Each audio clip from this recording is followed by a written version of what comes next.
Okay, we got 16 minutes and 30 seconds on this one.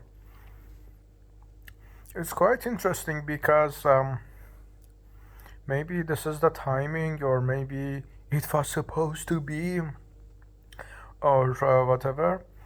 But now with AI and everyone panicking about losing their jobs, losing their kind of sense of self, the human existential crisis has been at it's at all-time high. And funny enough, it didn't actually need AI to be there to begin with. It's like you throw a man in a prison, isolate him from the world for 1 week, and no sunlight. He's gonna literally claw to God to invent 50 deities to just go through with suffering. That's basically the human condition. That the innate sense of self, that you don't need to understand anything to understand this, that the moment you feel pain, you feel injustice, and to justify that injustice, either you invent gods or some sense of self preservation through actually making up a value system that the suffering is actually part of. And this is so fascinating to me because it's just so obvious that it's actually hard to think about the contrary. Because one of my professors, while I was in high school and he was testing us on philosophy, he literally had this sadistic idea of teaching. He said most of the philosophy and most of philosophical debates are happening in the actual obvious. And he literally would identify the things that were so logically coherent that would be so difficult to actually um, argue against. And he would give us 5 exams throughout the year, and all of the 5 exams had 5 questions, and all of the questions were attacking the actual physical and philosophical established reality of things, that you had to think against your own thinking to literally stretch your neural pathways to see literally outside of the box. And maybe that's why I'm thinking this about, like, even the whole reality of thinking about like deity or meaning making of humanity. But yeah, and this fascinates me because it's like everyone is like having this existential crisis that AI is gonna replace me, that I'm gonna go homeless, I'm gonna be, yeah, I'm not gonna date AI and everything like that. It's like everyone at their own level is either terrified of losing their basic kind of job and sources of income and resources. The next level is people who are terrified of losing their impact and status, or the level of comfort they have. And some other people are losing kind of their minds over their gained um, value, that what kind of a fucking lawyer you are if you spend 20 years that doing something that AI can do in 20 minutes. You retroactively literally undermine everything you have done in your existence. And because time is something you cannot take back, 20 minutes of AI equals 20 years of your life. And in another sense, you're insignificant and you don't have any actual kind of path forward because you're getting even lesser and lesser. That's the fear of humanity, that's to not matter. And that's why people build statues, build LinkedIn presence, build every kind of platform or every kind of documentation of existence that they were here, they mattered, and although they died, they stamped their existence on the world. And that's the funny thing about the whole thing, that even the creation of AI is just the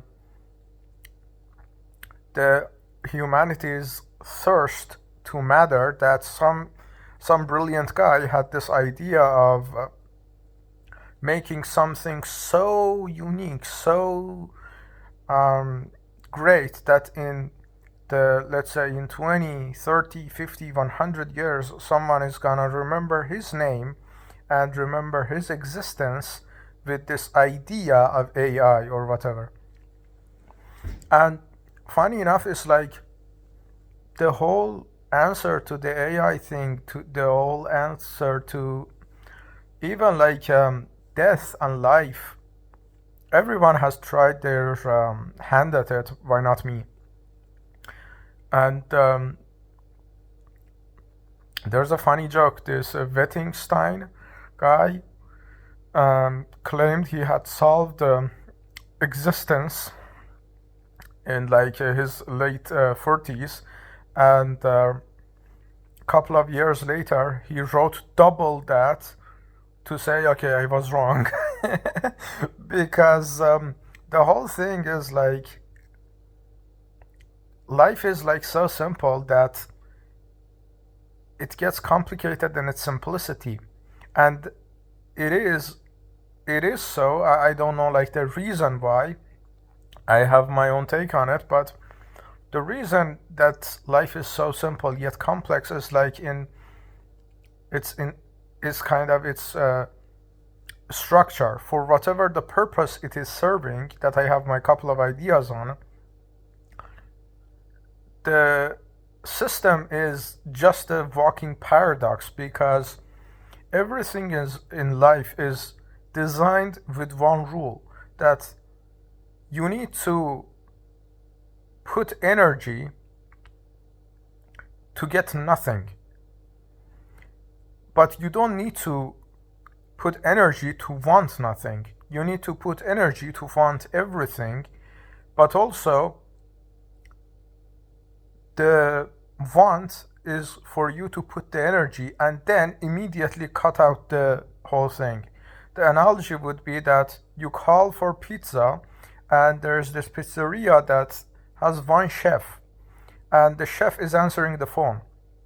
You need to put the energy to describe to the chef that what you want is a kind of what is it? Margherita pizza with a double layer of cheese. Is it gonna be Americano? Is it gonna whatever? Olives, and I'm not gonna go through the whole shtick. And you explain everything you want. You're giving every kind of thing you want, and you're calling, you're paying. But immediately after everything you said, you need to hang up the fucking phone, because the fucking chef cannot actually cook, because you're on the fucking phone asking where is my pizza. There is no fucking pizza unless you fucking hang up the phone and detach from the very delicious pizza you just wanted. This is the whole tragedy of life, or the comedy, depending on how you look at it, that you need to put all the effort in and then walk away. That's about it. And there is not a single thing in the fucking universe and in history of humanity that has diverged from this idea. You can do everything right, and you can put every effort in the fucking cosmos and still not get anything because of that attachment. I don't know if it's there's to teach you a lesson that you're not in control, that literally goes against the human sense of self and ego?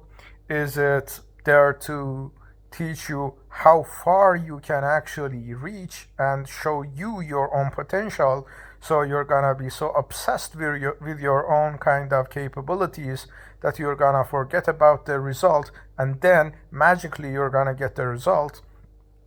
Whatever it is like, this rule is the only rule of existence.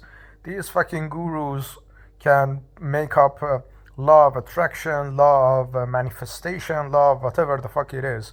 There is only one rule to life, and this is this.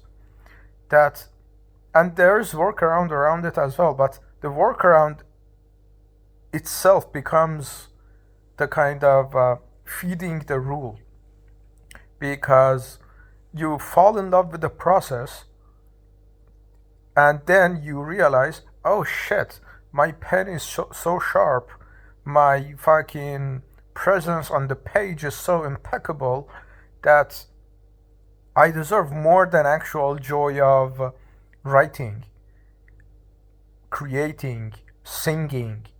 It's like there is nothing in the world that you fall in love with that itself is enough, because if you have even a little speck of kind of self-understanding, you understand your placements in the history of that craft, your kind of hierarchy of people that are not appreciating your craft, your thoughts, your work, whatever.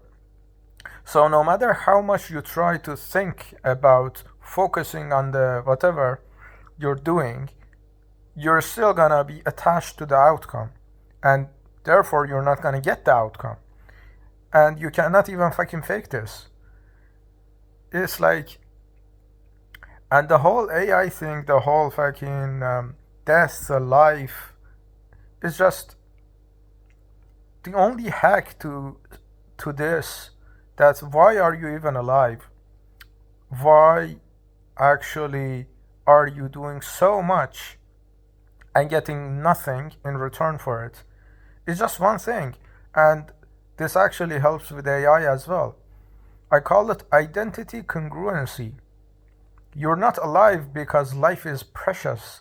You're not alive because life is random and you're gonna, as Kamo says, which is ridiculous, but yeah, you're gonna exist despite the unfairness of life. You're gonna be the absurd hero, as they call it, in the absurdity of life. That's literally just accepting someone beating you and saying, I'm stronger than you, so keep beating me. Yeah. Kamos didn't think about that, I guess. But the only thing that actually makes sense, maybe I'm gonna rewrite this like in 5 years, as Wittgenstein did, but it's like identity congruency. Who you are. If you are gonna actually die, are you gonna die as someone who got to know nothing about himself before even tapping out? Or are you gonna be someone who literally amasses like resources through something you are actually not? It's like, I'm not gonna go into the details, but I literally was born a writer. Since age of 8 till now, every single step of my life, willingly or unwillingly, has been around this. I literally don't have a minute of my day that is not either enforcing stories or training my language, learning LLM, my learning language model of mind, into stories. I don't watch fucking Netflix. I literally consume structures that are so beneath actual craft version that is cringe. But for me, it's not like dopamine dump. It's literally systematizing everything in my mind. I don't fucking talk to people who are not worth the time. Even like this videos, I'm literally thinking out loud, crystallizing my own knowledge. It's every single second of my day is like identity rehearsal of a writer. And people are panicking about AI, about whatever.